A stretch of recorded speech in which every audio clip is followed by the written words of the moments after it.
السلام علیکم دوستانو. علما فرمایي چې رسول الله صلی الله علیه وسلم فرمایلی دي چې کله ستا ماشوم، ستا اولاد، ستا زوی بلوغت ته نږدې شو، نو دته کټ جدا کوي، دته بستره جدا کوي. دی به نه د مور سره وده کېږي، نه به دی د پلار سره وده کېږي، نه به دا بلوغت ته نږدې ماشومان یو ځای وده کېږي. اسلام زموږ دینی مسایل سره سره زموږ د معاشرتي مسلو حل هم زموږ ته راکړی دی. د سوشل مسلو نه علاوه مونږ ته د دنیایي او د معاشي مسایلو طریقه کار هم وضع کړی دی. ځکه دین اسلام ته یو مکمل ضابطه حیات ویلی شي. دوستانو، د خبرې مقصد دا دی چې نن سبا په سوشل میډیا باندې په دې کراچۍ کې یو یوسف پټان نامي سړی را پیدا شوی دی. هغه د خپل لور سره د هغه غالبا چې دوه لونه دي چې هغه په سوشل میډیا باندې هغه د هغې سره ایکټینګ کوي، او د خپل ښځې سره بیبي سره هم هغه په سوشل میډیا باندې داسې حرکات کوي. دوستانو، یو داسې ټیک ټاک جوړوي د معمولی فائدې دپاره، یا د خپل پیج د رینک سیوا کولو دپاره، یا د خپل فالوور سیوا کولو دپاره. هغه داسې نخرې پیښې کوي چې هغه پښتو متل دی چې وایي نه هغه خدای مني او نه رسول مني. دوستانو، د یوسف پټان ما ته خو نه ښکاري چې دی پښتون دی، خو د خپل مشهورتیا دپاره د ځان سره پټان لفظ لګولی دی. د کراچۍ ملګري به د هغه باره کې تحقیق کړی یی، به یې پېژني. زموږ نه خو چونکې لرې دی، زموږ د هغه باره کې ډېر تحقیق نه دي کړي. صرف په سوشل میډیا موږ د هغه د فحش حرکتونه دا موږ ګورو. دوستانو، د نبی کریم صلی الله علیه و آله وسلم یو ډېر واضح حدیث شریف موجود دی چې آخره زمانه کې به داسې خلک پیدا شي چې ای به د دنیاوي وړې غونې فایدې دپاره خپل ایمانونه خرڅوي، خپل ایمان به خرڅوي. نو دوستانو، مسایل کول دا خو د علماو کار دی، خو موږ او تاسو باندې هم فرض دی چې موږ دومره علم زده کړو چې موږ په خپل 24 غنټې زندگی تیرولی شو. دا د هر مسلمان فرض دی چې د دې فحاشۍ خلاف आवाज اوچت کړي. دوستانو، یهودیانو د ټولو نه لومړی د یورپ معاشره فتح کا. د عیسایت په مذهب باندې هم شراب حرام دي. د خور، د رور، د پلار تمیز فرق دا په عیسایت مذهب کې مشته.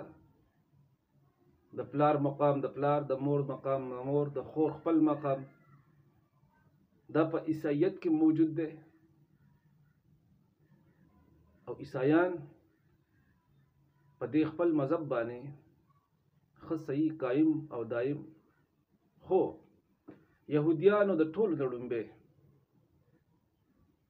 د یورپ، د امریکې، د عیسایانو، د کرسچین او نور مذهبونو معاشره د هغوی سوشل سیسټم هغه د سازش تحت تباه کو، خراب یې کو، ختم یې کو. یو لیبرل چې څنګه معاشرې بنیاد یې کېښو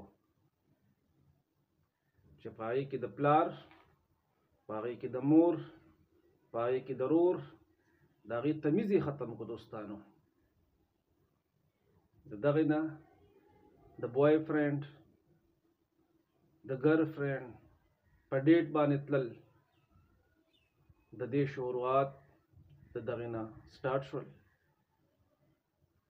دوستانو یهودو چې کله د نسواراو او د یورپ د نورو مذهبونو سوشل سیستم تباه کو، د هغې نه پس د هغې په سترګو کې اسلامي معاشره کټکاویږي. اسلامي معاشره د هغې په نظر کې پرته وه. د هغې په نظر کې اسلامي معاشره ختمول، د هغې ډانچه ختمول،